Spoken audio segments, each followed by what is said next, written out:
know what is what. Yeah, they're dead. They're all messed up. This is Cult of the Living Dead. All right, guys, welcome back to another episode of Cult of the Living Dead. This week we are covering the 1978 cult classic Attack of the Killer Tomatoes. I am your host, The Dale, followed by my two co-hosts, Mr. Saya. Hola. And Twan. What up? All right, guys. So we had some technical difficulties this week. We lost the recording. So this episode is going to be a lot shorter.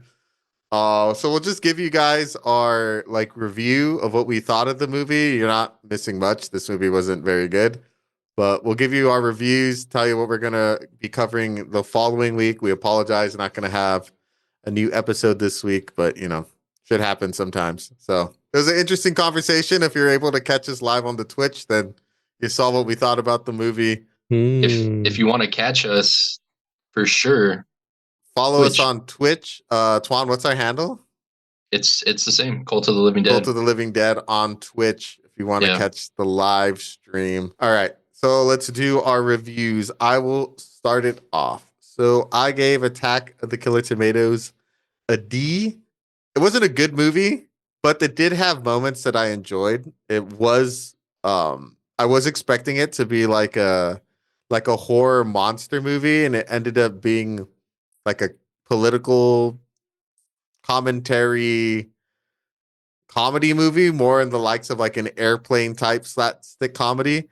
It did have some moments that were like outright funny that did have me laugh out loud. I think I kind of agree though with the Rotten Tomatoes. They have it at a 27%, and IMDb has it at like a 4.6.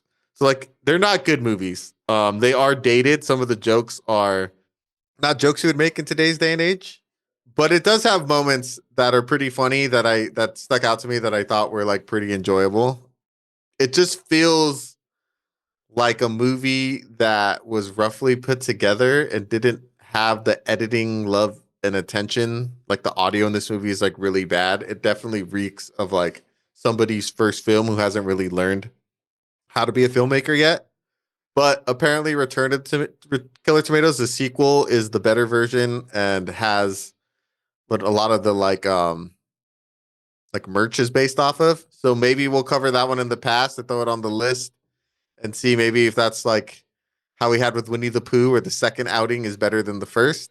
Yeah. But I don't know if I'd recommend this movie. I guess if you like these B comedy movies, I'd check it out. But if you didn't watch it this week, or if you did, put it in a comment. What'd you guys think of it? Did you like it? Not like it? I didn't. It was okay. It had moments, but overall, it's a D movie. It's not. You could miss it. You guys didn't miss much this week. All right, Twan, take it away. Yeah. So I agree. This movie felt like a really long and really terrible Tim Robinson sketch. It's definitely dated. It's racist and misogynistic at times. So like you said, some parts elicited a chuckle here and there. But I think it was too few and far in between.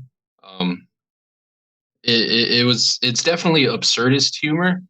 And if you like that type of thing, cool. It's absurdist humor, not done well. It's more absurd than it is humorous. And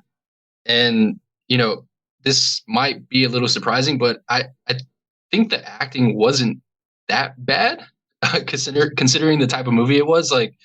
They definitely hired a lot of people who were good at screaming, because there's a lot of screams, and they were believable screams in my eyes. Yeah, I don't want to shit on this movie too much, but it definitely felt like a hodgepodge of scenes and characters. There's some wacky characters, and there's a lot of scenes that really serve no purpose to the movie as a whole. And I didn't.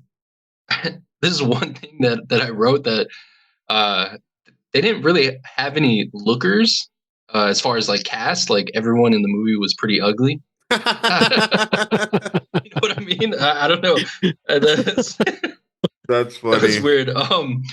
But this movie is an hour 20, which is not long, but I personally felt the hour 20. Like I kept pausing the movie, like trying to see how long was left.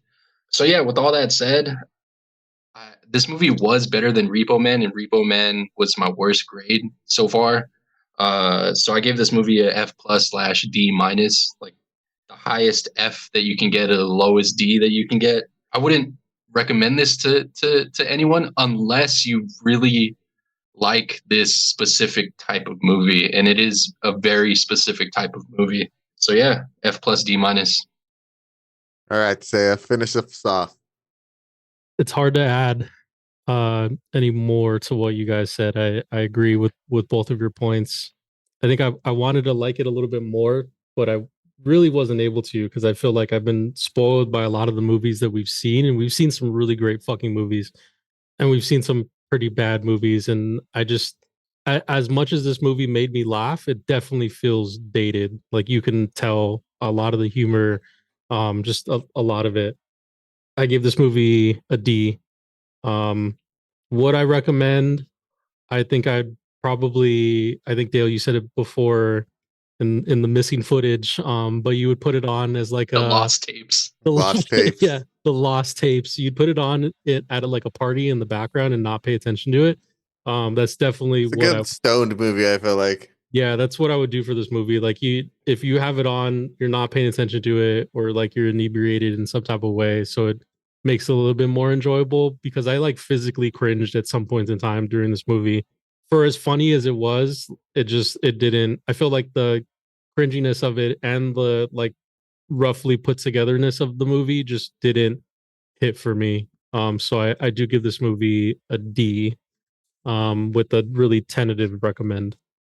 I agree. I agree with all your guys' points. Like this movie had its moments. Like I think in the Lost Tapes, Twan, said it, the meeting scene with the like tiny like office, like that Yeah. part was like genuinely funny, and like the Mhm. miniature battle I thought was like genuinely funny, and even the last scene with all everyone dressed like fucking ridiculous, like Mhm. was pretty Yeah. funny. And Sam Smith, the like disguise expert, was also pretty funny. Mhm. But like overall, it was just like not a good movie. Yeah. All right.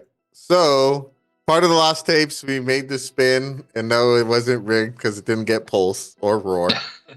We ended up with Inland Empire. So we're going to cover our third David Lynch film. Should make for a convoluted but interesting conversation.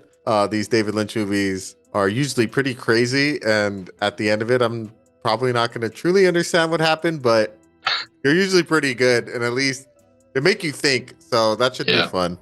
So yeah, join us next week, guys, as we cover Inland Empire. Give us a follow on our social medias: Facebook, X/Twitter, YouTube, Instagram, TikTok, the Reds, and catch us live on Twitch. As always, I've been your host, The Dale, followed by my two co-hosts, Mr. Saya. Adios. I promise not to mess up next week's recording. Antoine. Bye. We'll catch you guys next week. Bye.